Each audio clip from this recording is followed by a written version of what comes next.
Analytics don't work. Smart guys wanted to fit in, so they made up a term called analytics. The analytics don't mean anything in football.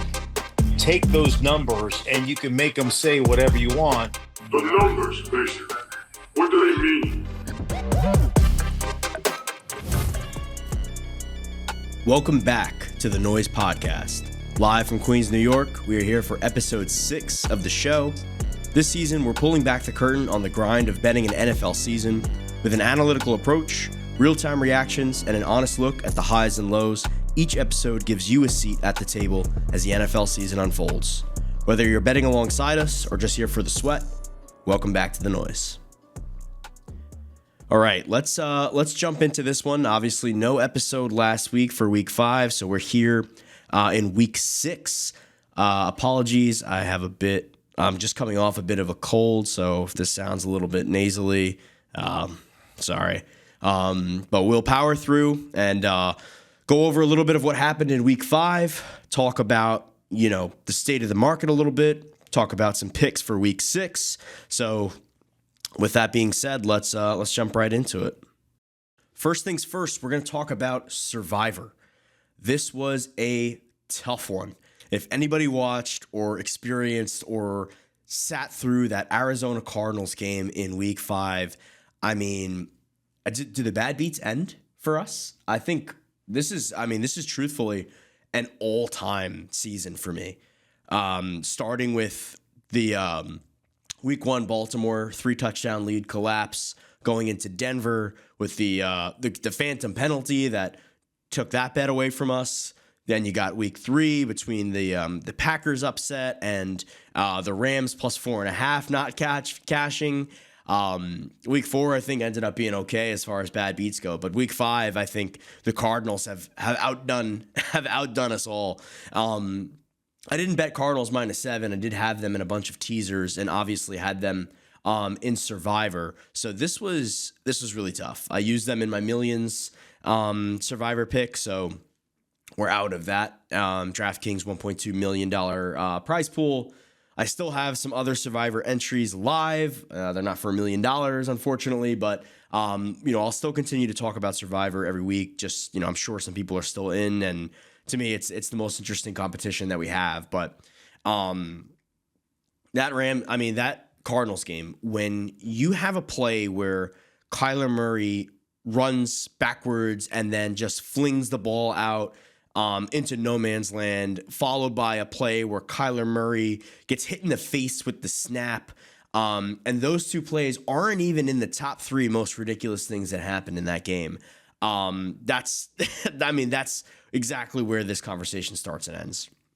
That was a coaching malpractice by Gannon. That was a bunch of just strange occurrences between the DeMarcado fumble where he threw the ball through the end zone, because that's what we're doing in the NFL these days. I mean, it happened in week 4. It happened again in week 5. When are these guys going to realize that if you just wait another second before you get into the end zone, you could throw the ball wherever you want to throw it? Eli Mercado, whatever. He's heard enough from the media, I'm sure. He got punched by his coach, which probably doesn't help anybody. Gannon taking a nice $100,000 fine for punching that guy. That could have been a whole other situation, but I'm glad we're able to move on. But between that and then the interception of Cam Ward before fumbling, before the DB fumbled, ran 10 yards. The fumble gets kicked 10 yards backwards into the end zone. Titans land on it. Again, we don't need to relive the whole experience, but man, was that. Honestly, in the top 5 most ridiculous things I've ever seen on a sports field, and certainly the number 1 worst bad beat I've had all year. Teasers were blown, Survivors lost, but welcome to the NFL. I guess we bet on this stuff. But again, this is the whole point of the show. We're taking you through it. We're talking about how to deal with it. How do we rate Arizona going forward? How do we feel about the Titans? And what do we do if we have survived thus far? So we'll start right there. Naturally, if you're still in Survivor, right, there was another big upset that kind of took out a multitude of entries in the pool, and that was the Rams on Thursday Night Football. Brock Purdy didn't play, and the Rams line got pushed all the way out. I think it closed like -8.5, -9. So you end up getting a lot of people just tossing their entries in on the Rams. Competitive division, not a ton of spots to use the Rams, so a lot of entries went down in that upset. I think that was a little bit less of that wasn't a bad beat by any means. Not super shocking that Kyle Shanahan was able to run a good offense and keep his offense flowing, even though they're down all of their skill position players and their quarterback. I'm not surprised that they were able to get some points. What I was surprised is that the Rams couldn't really take advantage of a very poor San Francisco defense right now in terms of availability. So that being said, right, if you're still in Survivor, you probably still have the Rams, given that a whole lot of entries were knocked out. So I think we're going to get a very nice spot to use them against the Ravens here in Week 6. Another interesting look I have is Indy. I think, again, if you've survived thus far, a lot of people have used Indianapolis. A lot of people used them last week against the Raiders, and seeing as though that came through, a lot of the entries that are still alive have used Indy. So, again, if you are somebody that's still holding Indy, I think it's a good time to use them. But if you're somebody that has, survived by using either Indy or Arizona earlier in the year, now might be a good time to look at the Rams. Obviously, the highest, probably 50% of the pool is going to use the Packers. They will be 14-point favorites at home against the Joe Flacco-led Cincinnati Bengals. It was announced that Flacco will be the starter after getting traded for. I guess this is a slight upgrade for Cincinnati, given how bad Browning has been. I was a bit of a Jake Browning apologist for a couple of weeks before. It's time to come off that position. He's obviously, the success that he had a couple of years ago, backing up Joe Burrow was a fluke. He doesn't have it. The guy can't play. So Joe Flacco is a slight upgrade, I guess. The statue of Joe Flacco can't exactly move so much anymore, and perhaps goes to an even worse offensive line in Cincinnati, which is troublesome for his overall health given his age. But he can still throw the ball down the field. He's still going to be aggressive with the ball in his hands. I'd imagine you see multiple turnovers from him, but he has a skill position group that is light years ahead of the group that he had in Cleveland. So I'm expecting multiple downfield shots to both T. Higgins and Jamar Chase. And if that works out, I guess since he could be live as an offense, I don't know how they're going to stop Green Bay, but long story short, everyone's going to be on Green Bay as 14-point favorites. I am, as close to certain that they'll win the game as you can be, but I'm not using it. I won't be using the Packers. I'll be rooting against them actively. And hopefully Joe Flacco is able to give us a surprise and knock out, probably the remainder of the pool. So to wrap that up, I like Indy. I like the Rams, but for my overall podcast pick, I will be using the Colts. Haven't used them yet in a bunch of my entries, and I'll probably make a mix between Indy and the Rams. But my top pick would be Indy if you still have them. All right, moving on. Something that I'd like to talk about, I think, as we're getting into the meat of the season, right? We're starting to come off our priors a little bit, really focus on what we've seen. We're gathering enough data on what we've seen so far this year. Now is another good time to relook at the futures markets. We talked about on week 1 of the show, we took a position on Denver, that we were betting Denver to win the division. I mean, Denver could have been 5-0 easily. Obviously getting a win against Philly in comeback fashion, but between that Colts game and the Chargers game they lost, I mean, they could easily have been 5-0 at this point. But the rest of the division is, kind of keeping it clean. Where the Chargers are also 3-2. The Chiefs just, they can't get the offense together. Although they started to look a little bit better in week 5, which we'll talk about in a few minutes. But long story short, a lot of the reason why we took the Denver position was kind of understanding the softer part of their schedule at the beginning and knowing that the Chiefs were going to continue to struggle at the beginning of the season. The Chiefs still have this tough game against the Lions, and that's before Rashee Rice gets back. So not that I'm expecting the Chiefs to lose, but again, still some question marks as to, where their season's going to be. Right now, I'm not cashing out of the Denver positions. I think part of the reason why we did this on Kalshi versus, a regular sportsbook is the option to kind of trade out some of our shares.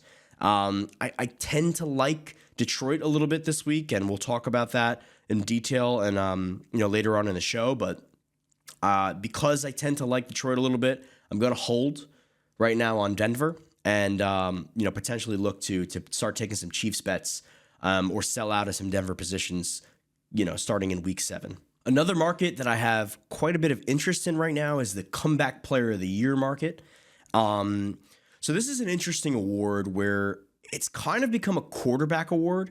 I think the last person to win it that wasn't a quarterback was Keenan Allen in like 2016 or 17. So this is a bit of a quarterback award. I think a lot of times, it's a player coming off an injury. So, Joe Burrow last year, obviously coming off the ACL the year before. So he or the ankle, the ACL was the first time he won it, I think. But, if you have a semi-decent season and you're a star quarterback, or you have a really good season and you are, a middling quarterback that came off a freak injury like Alex Smith, or perhaps, just getting right in the next season. That's kind of who's looking to win it. So obviously the short shot is Dak Prescott here at plus 170.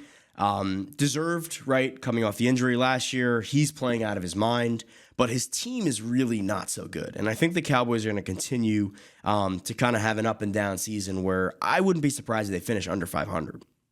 So Dak Prescott, we're not in the business of taking short shots unless it's obviously a good play.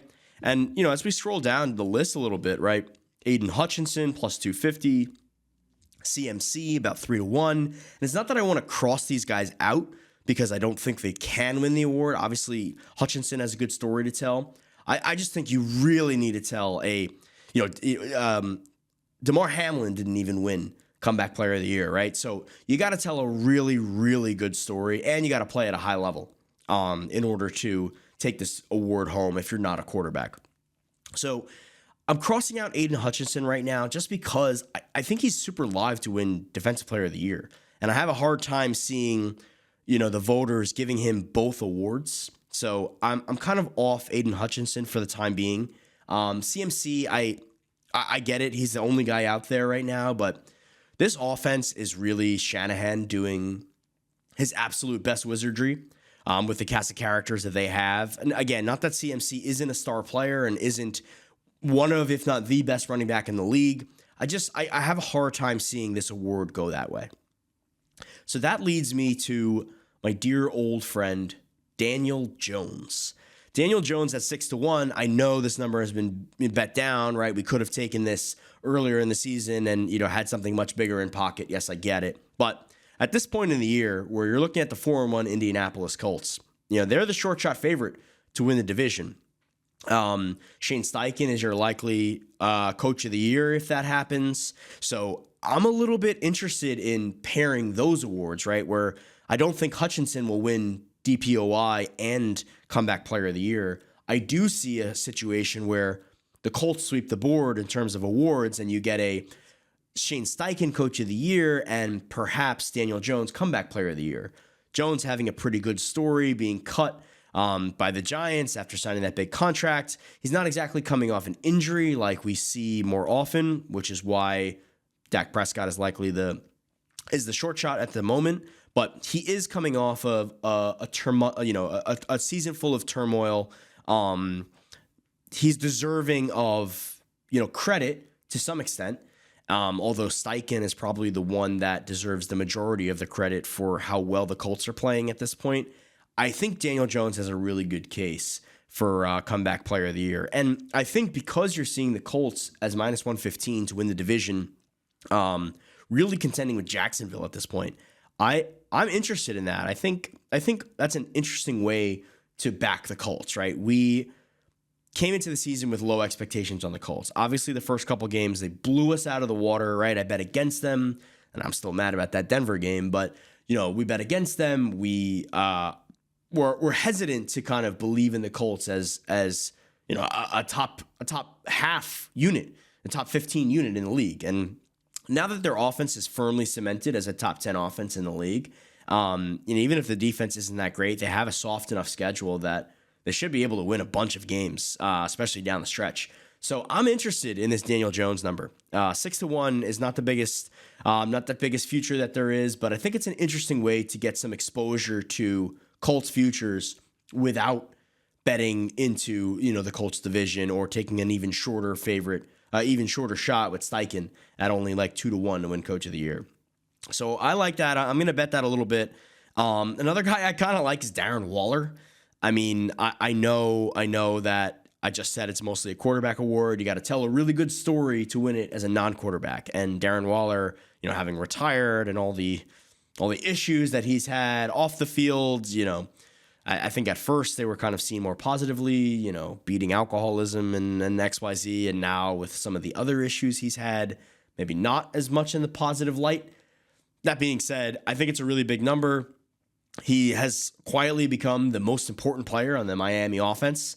I can't understand how it's not Jaylen Waddle or Devon Achane, but Darren Waller is the focal point right now. And as long as Tua keeps dumping the ball over the middle instead of pushing downfield, I think Waller's going to continue to have a good season. So that's a shot. I'm not sure if I'll bet that yet, but something I'm a little bit interested in to go alongside my Daniel Jones bet. That's really coming full circle as again former Giants fan, where I finally get a chance to root for my buddy Daniel Jones. Okay, gonna jump into a couple picks here, and then I'll have you on your way. First thing I bet is Pittsburgh -4.5. Super weird scheduling spot. The Browns coming off the Ireland game, going directly on the road to a division rival. I know Pittsburgh is not too far from Cleveland. It's not like it's a crazy travel story, but just find it a little bit odd that after going to Europe, they elect to come back and go straight on the road. A lot of teams use the flexibility of this game, right, to kind of schedule their bye or, I guess even just come home after. But the Browns didn't do that. So I was a little bit surprised to see it open up just at 4.5. I guess Dylan Gabriel is an upgrade over Joe Flacco. He probably will turn the ball over less. Quinshon Judkins looks like a stud. So, I'm a little bit lower on this Pittsburgh defense than I was at the beginning of the year. I don't think they've played particularly well, but that being said, I think just the Browns as a spot, this is just really difficult. And the offense is going to continue to struggle, whether they have Gabriel or Flacco out there, or Shedeur Sanders, God forbid.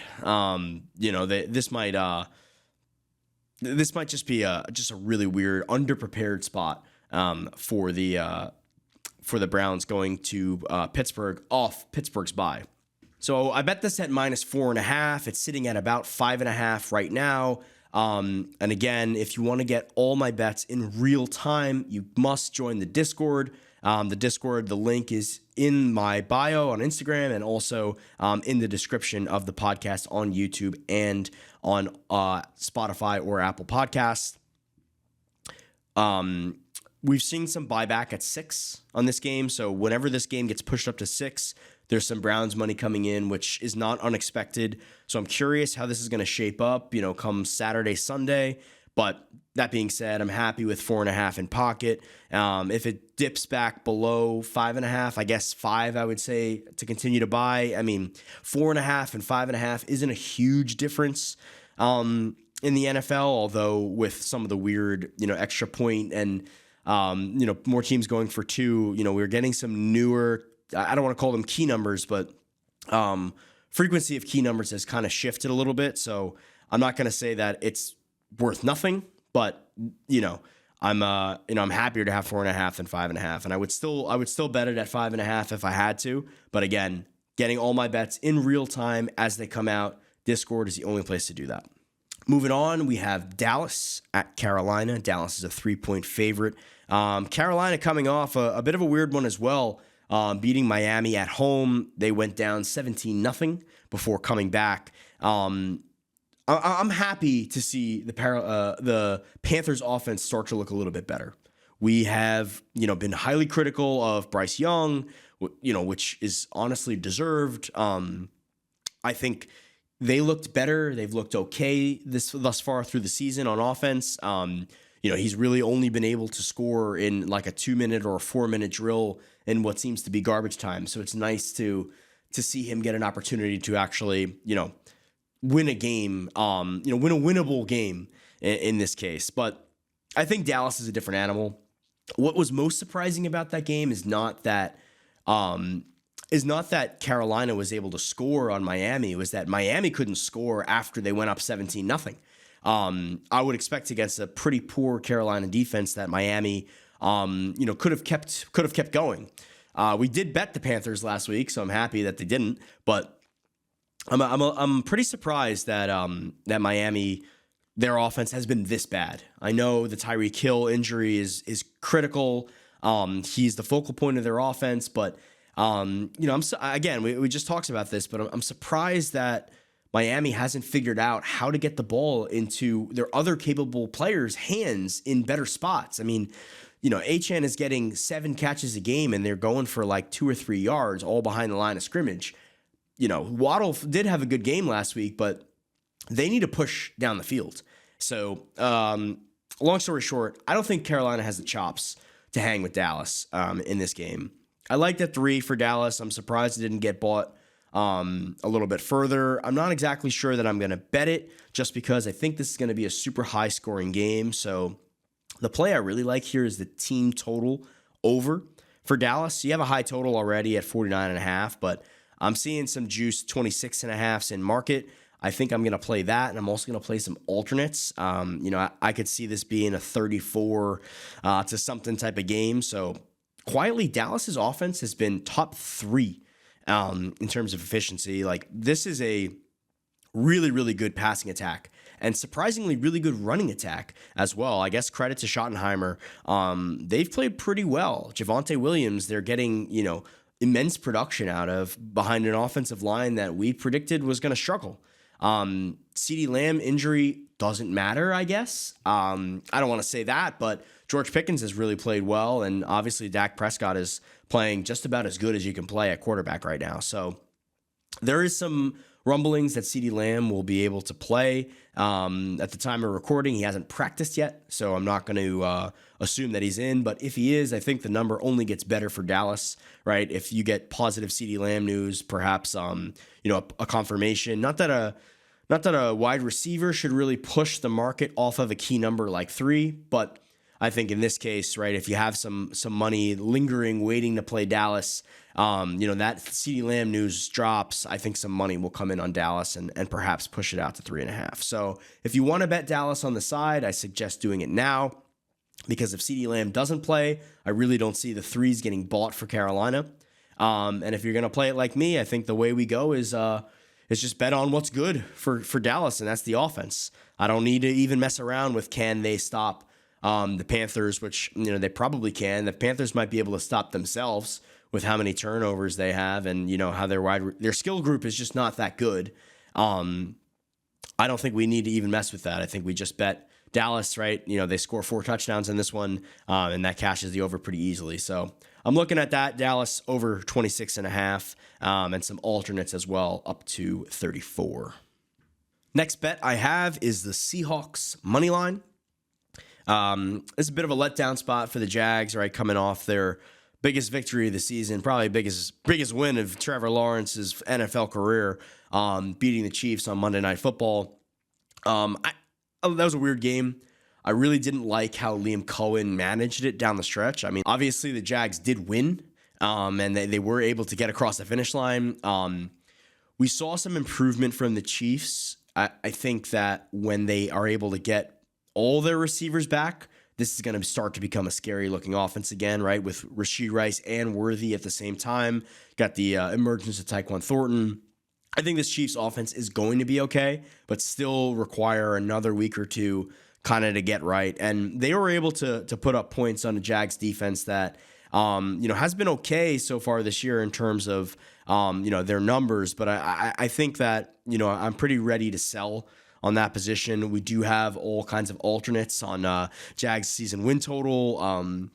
I have some Jags division.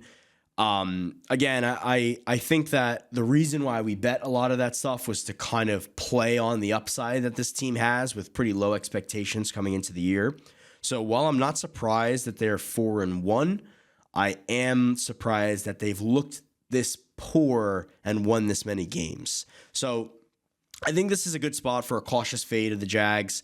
Obviously the Seahawks have to travel to Jacksonville. That travel disadvantage might get neutralized by the fact that they have an extra day's rest with the Jags playing on Monday Night Football. I think the offense is going to struggle a little bit for Jacksonville. Mike Macdonald is a great defensive coordinator. He schemed super well. And their run defense is really good. So I think they're going to, I think Jacksonville is going to have a hard time running the ball, which, has kind of been the case thus far this year. Big thing for the Seahawks is the injuries, right? The defense has been very good despite missing a lot of their players. And you saw that last week against the Bucs. I think the game state had a lot to do with why that score got so out of hand, right? I don't want to run and say, well, the Seahawks defense is regressing. I think the game state had a lot to do with why that score got run up so much. But that being said, they definitely felt, the fact that they were missing, 4 of their starting defenders. So again, at the time of recording, DeMarcus Lawrence, Devin Witherspoon, these are key injuries. They haven't practiced yet. Most of the Seahawks defense hasn't practiced yet. I am expecting them to have some positive news throughout the week. Some of the chatter from the Seahawks camp has been that, they're expecting some of these defensive guys to come back, including Lawrence and Witherspoon. So I think if you get some positive news on Seattle, this is going to flip. Right now you're getting +1. I bet it on the money line. I think you can get some positive moves. You'll get a move towards Seattle if you get positive injury news, which I wouldn't be surprised in. And if you wanted to wait to bet Seattle, I really wouldn't blame you either. Remember, my +1 to -1, although it feels like a big move, right? Seeing someone being an underdog and now they're a favorite. Although that feels like a significant move, it's not. +1 to -1 is actually, one of the least, moving through 0, I should say, is one of the least significant moves there are in NFL betting. So if you wanted to wait to make sure you get these guys back in for Seattle and that made you comfortable enough to bet it, I wouldn't blame you. And I think you'd be fine betting the money line or a -1 at that point. That being said, I feel confident enough that we will get some of these guys back. And even if we don't, I still think it's a good spot to fade the Jags. So I'm moving forward with Seattle money line. And again, if this moves before the podcast gets released, the only place to get all of my bets in real time is in the Discord. Make sure you join us every Sunday. We're live in the Discord, talking through the games, looking at live bets, trying to position ourselves right for the current schedule as well as the upcoming week. So make sure you join that Discord. Links are in the bio. All right, guys, and I'll close you out with my Sweet Gains Frozen Lock for Week 6. Sweet Gains is a protein ice cream company providing a high-protein, low-calorie option to help you with your fitness goals. And without further ado, the frozen lock is the Lions. Team total over 26.5. You can find this about +100 to -105 in market. Personally, I bet it at -102. Thus far in 2025, the Lions offense is the best offense in the league. You have some other offenses that we might have rated higher coming in, right? Buffalo or the Ravens or even the Chiefs. We had some expectations for some of these teams, and the Lions we expected regression from, which in week 1, we thought we saw it against the Packers defense, where Micah Parsons didn't really play that much, and they still were able to really hold the Lions down without Ben Johnson. Very concerned, would the Lions be able to replicate their scoring? And the answer since week 1 has been yes. And I think that, obviously this is going to be a higher scoring game. It's evident with a total being at 53.5.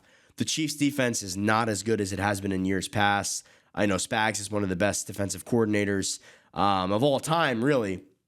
But he, has had a tendency to kind of use the season to get ready for the playoffs, and I don't think he has the talent that he's had in years past. The offense is obviously, not as good as it has been in years past as well, which might put some extra pressure on the defense. That being said, this is the first test for the Lions in a couple weeks. They've been beating up on, barely NFL teams thus far, but I think they're gonna show up for this game. I think this is to them at least with Dan Campbell's squad, they're gonna see this as a potential Super Bowl matchup. I think they come to play. The Lions tend to run up the score as well. Looking at the spread in this one, right? You have a -2.5 for the Chiefs. I think that's a little rich. The Chiefs have a pretty nice home field advantage, but if you're telling me that the Chiefs are a full point better than the Lions on a neutral or something of the sorts, I don't know. I think I have the Lions favored over the Chiefs on a neutral. So giving the Chiefs, let's say, a full 2 for their home field at Arrowhead, I think it's a little high. This is more like a pure numbers wise, right? Like a -0.5 or -1 for me. So I am interested in betting the Lions, but I think rather than bet the Lions on, taking the 2.5 points or betting the money line, I think betting the team total over is the way to go, just because the game state that you're going to need for the Lions to win is that the Lions outscore the Chiefs. And we've kind of hinted at this throughout the show, where I feel like the Chiefs offense is starting to round into form. Again, still think they're 1 to 2 weeks away from actually looking like the Super Bowl Chiefs. That being said, the Lions have to outscore them to win this game. And you saw them put up a bunch of points against the Jacksonville defense that, is okay. It's not really that great. And the Lions defense is good from a pass rush perspective, right? Aiden Hutchinson this is a great time for him to really put his stamp on the DPOY race, right? Prime time against the Chiefs. But I think that we're going to have a game where the Lions need to either keep pace with the Chiefs but the Chiefs can beat up on the Lions' pretty weak secondary, pretty decently easily. And on the other hand, we could have a game where the Lions really get out to a hot start and kind of blow the Chiefs out. If the Chiefs offense can't really hang with the Lions offense, we could see that game going that way. So I think there's a case to be made for the Lions putting up a lot of points, regardless of if they win or lose this game. And that's why I feel like 26.5 is the better play. With a total of 53, I mean, this is a big total. In today's NFL with too high safety, you really just don't see totals this high much anymore. I think we had a weird spot like 5 years ago where we were seeing 50s and 53s all the time. We're not there with too high shell, kind of controlling the narrative of the league right now. That being said, the Lions offense is one of the most creative and unique that's out there. And despite losing Ben Johnson, they are doing just fine. Jared Goff is not an all-worldly quarterback. We know that. But getting over this team total, I think, is manageable. And like I said, I think there's a lot of game states that actually get us there. So that's my frozen lock for this week. I'll give you a quick rundown of what I've bet so far, just in case you skipped ahead. But we are on Pittsburgh, -4.5. We're on Dallas, the team total over 26.5. We're on the Seahawks on the money line. And again, my sweet gains, frozen lock, Lions, team total over 26.5. That's going to do it for this episode of the Noise Podcast. Thanks for sticking with me as I kind of struggled through this one, but we'll be back and better next week. Hopefully this is the last week of debilitating bad beats, and I can come with a chipper attitude next week. But we'll see how that goes. Good luck on all your picks. Good luck in your contests, whether that be Survivor or Pick'em. And again, if there's anything that you guys want me to discuss on the show going forward, please leave a comment on YouTube or shoot us a DM at thenoise.media on Instagram. Let me know what you think. Anything you guys want to go over, specific games as well. I'm breaking down games that I have picks on, but if you guys are interested in kind of getting my thoughts on the spread or the total, or even some props on any games next week, definitely give me a shout on any of the socials. Again, that's going to do it for week 6 of the Noise Podcast. This is your host, Max Gilson. Godspeed.